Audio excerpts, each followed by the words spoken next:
अस्सलाम वालेकुम, मैं हूँ शाज़िया ज़ीशान। नाज़रीन, लगता ये है कि 9 मई की तरह 24 नवंबर की जो कॉल है ये पाकिस्तान तहरीक इंसाफ को उल्टा पड़ गई है। लग ऐसे रहा है कि जो तहरीक इंसाफ है इसने जो धरने की एहतजाज की कॉल हुकूमत को दबाव में लाने के लिए दी थी, इस्टेब्लिशमेंट को दबाव में लाने के लिए दी थी, लेकिन अब सब कुछ तहरीक इंसाफ पर उल्टा पड़ता हुआ नज़र आ रहा है। हम हमेशा ये बात करते थे कि एहतजाज से, धरनों से, धमकियों से इमरान खान को रिहाई कभी नहीं मिल सकती।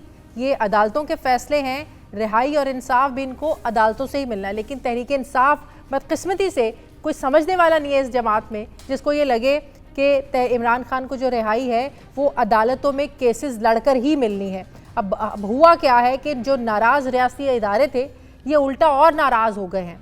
अब मौजूदा सूरत हाल में हमें तो ऐसे लग रहा है कि इस्टेब्लिशमेंट के मौक़िफ़ में कोई तब्दीली नज़र नहीं आ रही है, ना ही हुकूमत जो है इस तहरीक इंसाफ से अब कोई बात करने के लिए तैयार है या कोई लचक दिखाने के लिए तैयार है। 24 नवंबर का एहतजाज नाकाम हुआ, इसमें कोई ढकी छुपी बात नहीं है, बिल्कुल नाकाम हुआ। उसके बाद पीटीआई में तंजीमी जो बहरान है वो भी किसी से ढका छुपा नहीं है। पार्टी क़यादत की जो नाकामी है इन्होंने एक दूसरे पर डालना शुरू कर दी। फिर वहीं पर अब क्या हो रहा है, अब इस सब नाकामियों के बाद, मलबा एक दूसरे पर डालने के बाद अब इमरान खान मुल्क में सिविल नाफरमानी की तहरीक चलाने की बात कर रहे हैं। दूसरी तरफ हमने ये भी देखा है कि बुशरा बीबी एहतजाज की नाकामी को ख़ुद पर लेने को तैयार नहीं है। वो कहती हैं कि मुझे डी चौक पर अकेला छोड़कर जो है ना वो जाया गया, मैं भागने वाली नहीं थी।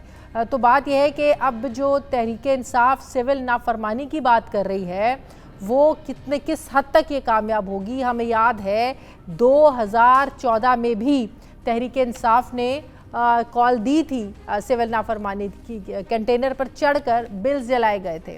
उस वक्त मुतालबा था कि 4 हलके खोले जाएं, नवाज शरीफ साहब इस्तीफ़ा दें, लेकिन उस वक्त भी क्या हुआ था, नवाज शरीफ साहब ने कोई इस्तीफ़ा नहीं दिया था। उसके बाद इनका धरना हम सबको पता है, 14 दिसंबर को APS का जो वाक़या हुआ था उसके बाद इन्होंने धरना अपना ख़त्म किया था। तो बात यह है कि इस बार की जो सिविल नाफरमानी की तहरीक है ये किस हद तक कामयाब होगी, कौन मशवरे इनको दे रहा है, पार्टी में इतनी नाइत्तफ़ाक़ी चल रही है, तो क्या इस नाइत्तफ़ाक़ी में, इन इख्तलाफात में, क्योंकि हमें अच्छी तरह याद है, हमने आपके साथ भी ये शेयर किया था जब इमरान खान साहब ने 24 नवंबर की कॉल को फ़ाइनल कॉल का नाम दिया था और कहा था कि सब लोग जो है वो सड़कों पर निकलें, डी चौक की तरफ जाएं, धरना दें। उस वक्त भी पार्टी क़यादत में जो था इस पर इख्तलाफ था, कोई भी मुतफ़िक़ा तौर पर कोई भी राज़ी नहीं था।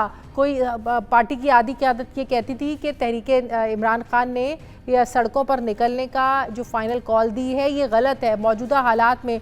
और उस वक्त हमने ये भी कहा था कि बुशरा बीबी की उनको रिहाई मिली थी, ज़मानत हुई थी बुशरा बीबी की। तो फिर फैसल वाडा साहब ने भी कहा कि जो रिहा हो सकता है वो इसका ये मतलब नहीं वो दोबारा अंदर नहीं जा सकता। तो अब फिर से ये बातें होना शुरू हो गई हैं कि बुशरा बीबी को दोबारा गिरफ्तार किया जा सकता है। तो बात यह है कि जब हालात इतने नाजुक चल रहे हैं, कोई आपसे बात करने के लिए तैयार नहीं है, आपने एक तरफ सिविल नाफरमानी की तहरीक चलाने का जो है ना वो आपने इंदिया दिया है, दूसरी तरफ आप कह रहे हैं कि हाँ ठीक है हम 5 रुकनी कमेटी भी बना रहे हैं, जो बनाई है जिसमें अली अमीन गंडापुर साहब हैं, हामिद रज़ा खान साहब हैं और इसके अलावा असद कैसर साहब हैं।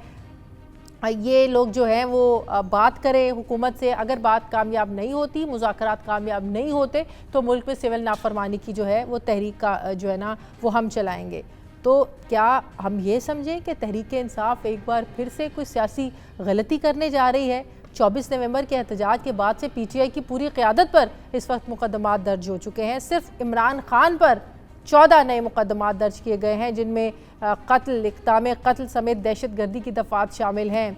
यहाँ ये मैं आपको बताऊँ कि इमरान खान पाकिस्तान के दूसरे वो वज़ीर आज़म होंगे जिन पर कत्ल का मुकदमा दर्ज किया गया है। इससे पहले 1974 में पाकिस्तान पीपल्स पार्टी के बानी जुल्फ़िकार अली भुट्टो पर कत्ल का मुकदमा हुआ था। उसके बाद उनके साथ जो हुआ सब ने देखा, तख्ता-ए-दार पर लटकाया गया था।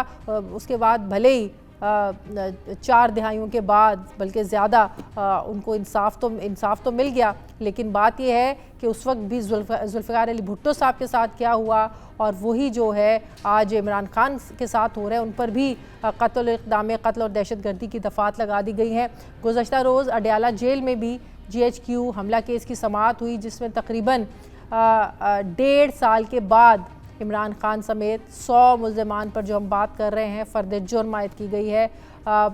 उसके बाद हमने देखा है कि तहरीक इंसाफ जो है वो और ज़्यादा जो है ना वो मजबूती के साथ सामने आ रही है कि हम जो है वो कॉल जो सिविल नाफरमानी की कॉल है ये हमारी कामयाब होगी। अज़हर सिद्दीक़ साहब मेरे प्रोग्राम में थे, वो भी कह रहे हैं कि ये ना हमारा 24 नवंबर का एहतजाज नाकाम था और ना ही सिविल नाफरमानी की तहरीक हमारी नाकाम होगी। आपको एक और मैं यहाँ पर चीज़ बताऊँ कि 2022 में इसी तहरीक इंसाफ ने IMF को खतूत लिखे थे कि यहाँ पर जो है वो इंसानी हुकूक़ की खिलाफ वर्जियाँ हो रही हैं, तहरीक इंसाफ के लोगों को पकड़ा जा रहा है, उठाया जा रहा है, लिहाजा आप इनको पैसे ना दें। तो इससे क्या हुआ? क्या IMF ने पैसे नहीं दिए, IMF ने कर्ज़ नहीं दिया? सब कुछ हुआ। हम तब भी ये सवाल उठाते थे, हम तब भी ये बात करते थे कि वो ममालिक जिनको फ़लस्तीन में लोगों मुसलमानों के साथ जो कुछ हो रहा है, इंसानी हुकूक़ की खिलाफ वर्जियाँ हो रही हैं, जिन ममालिक को वो नज़र नहीं आता, जिन ममालिक को कश्मीर में जो मुसलमानों के साथ, इंसानों के साथ, लोगों के साथ जो हो रहा है वो नज़र नहीं आता, तो तहरीक इंसाफ की इंसानी हुकूक़ की खिलाफ वर्जियों पर जो वो बात कर रहे हैं आलमी इदारों से, क्या वो इदारे ये सुनेंगे? क्यों तहरीक इंसाफ अपने मामलात में बाहर के ममालिक को जो है वो उनको इंटरफेयर उनको जो है वो मुदाखलत की इजाज़त दे रही है? अब देखना ये है कि तहरीक इंसाफ की जो सिविल नाफरमानी की कॉल है 13 नवंबर तक की डेडलाइन है कि 13 नवंबर तक अगर मुतालबात कामयाब नहीं होते तो 14 नवंबर को जो है हम वो सिविल नाफरमानी की तहरीक चलाएँगे। राना सनाउल्लाह साहब ने 2 टोक अल्फाजों में कहा है कि कोई बात नहीं होगी, कोई मुज़ाकरात इन लोगों के साथ नहीं होंगे। ये क्या बात हुई कि इनके साथ मुज़ाकरात में सिर्फ 2 चीज़ें शामिल हो, जिसमें इमरान खान की और दूसरे सियासी लोग उनकी रिहाई हो? तो हुकूमत ने तो साफ इनकार कर दिया। अब देखना यह है कि सिविल नाफरमानी की तहरीक में लोग तहरीक इंसाफ का कितना साथ देते हैं। मुझे इजाज़त दें, अल्लाह हाफ़िज़।